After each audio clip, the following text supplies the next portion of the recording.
Welcome back to Inside Politics. Our guest today is Steve Cavendish. He's the editor of the Nashville Scene. Just came back there after a stint in Washington. Before that, he was the editor of the Nashville City paper here in town, so he's a familiar face in the local media.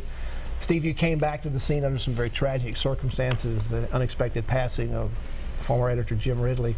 How difficult is it still in your newsroom, even a few months later, to be dealing with that loss? I think like any organization that still has to keep going after someone passes away, there's a lot of people that have been running on adrenaline, and you know how a newsroom works. There's always some story to be chasing, and something has to be done. You're never just sitting around thinking about things, and so I think people have stayed busy. You described Jim as a world-class human being and a great editor, so how does anybody come in to replace somebody like that? It's almost like trying to replace a saint. Yeah, you don't. You just don't. I mean, I've got the same job title, but I'm not Jim, and I don't think anybody pretends that I am. He was the Scene's maybe best writer they've ever had, one of their best editors. I was the beneficiary of that.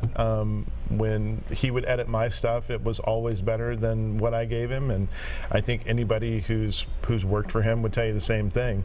You know, it's been nice having that kind of safety blanket of somebody who makes you better than you are. Do you miss being in Washington? It's sort of the ultimate political town. I know you like to do a lot of politics. I do, but local politics is always so much more interesting than national politics. I mean, the national stuff's really interesting, but the great thing about D.C. was you had, a town that gives you Marion Barry is going to be a town that gives you great stories to cover. Nashville gave Marion Barry to Washington. That's exactly right.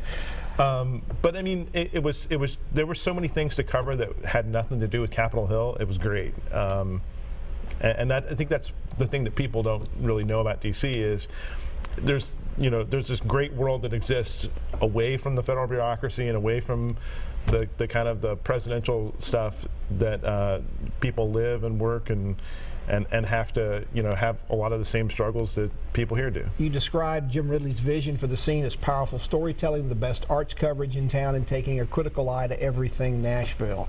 You saved that vision, but how are you going to shape it or mold it or make it a little bit different or make it your own? Well, I think we share a lot of the same vision, but the things that I do and the things I'm interested in are probably I'm sitting here. I don't know if you ever had Jim on, but I don't know if Jim was ever one to wanted to talk about politics too much. He liked talking about stories.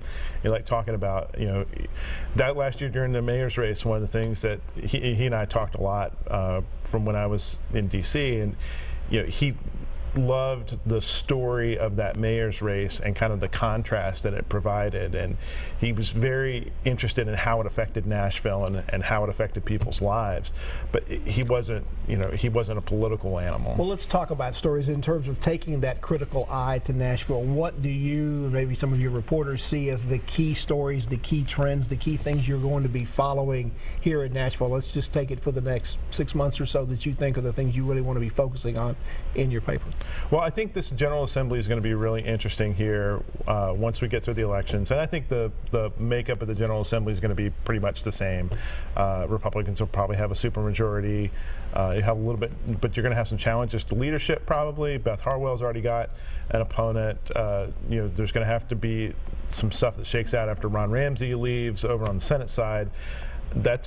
That's going to change the dynamics of the legislature, and that's going to be pretty fascinating. And the Nashville versus the state legislature, the Republican supermajority may be up again. It looks like with what's going on this week in Nashville, coming up the next couple of weeks, with the idea of decriminalizing a small amount of marijuana, that looks like a target that perhaps the Republicans can't resist to come down and say, no, you can't do that. That's going to be a fascinating sort of thing because it doesn't necessarily cut across partisan lines.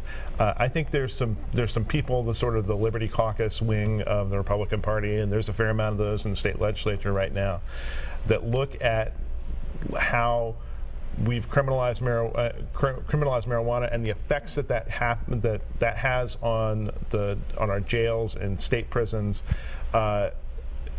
I think the move towards decriminalization, even just in those small amounts, is to clean out some of the stuff and get on to more important issues.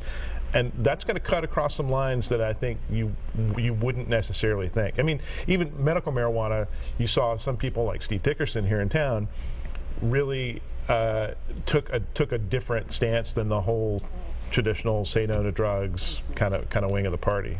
Now, when I pick up the scene every week or go online and to read it, I'm often struck by the huge scope and number of music, arts events, and other sort of creative activities that are going on in Nashville, certainly much more than when I grew up here. Does that make Nashville unique? Would I find that if I went to other city papers in town and found that kind of, it just seems like we have a creative class here that perhaps a little different from a lot of other towns.